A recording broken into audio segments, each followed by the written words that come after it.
और देखो हम यहाँ आ चुके हैं, सब्र करो। और यहाँ पर बहुत ज्यादा अंधेरी आ चुकी है। देखें बच्चे क्रिकेट भी खेल रहे हैं।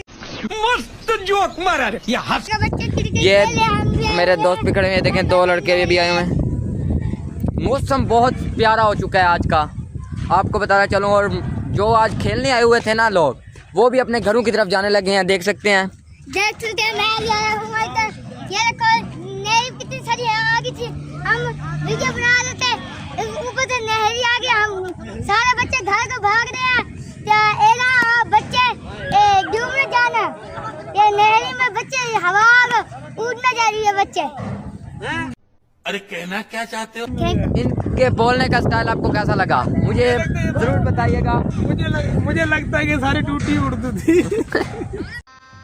गजब बेइज्जती। बस वो कहता है ये सारी टूटी उर्दू की है।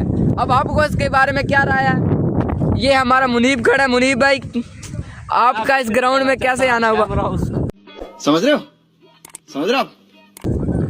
अचानक नहरी आई, हम वीडियो बना रहे थे, इस साल भाई ये एक हॉटस्पॉट वाले खाते हैं हमें। लड़कियां फकीर। मिलते हैं नेक्स्ट। मजा आया।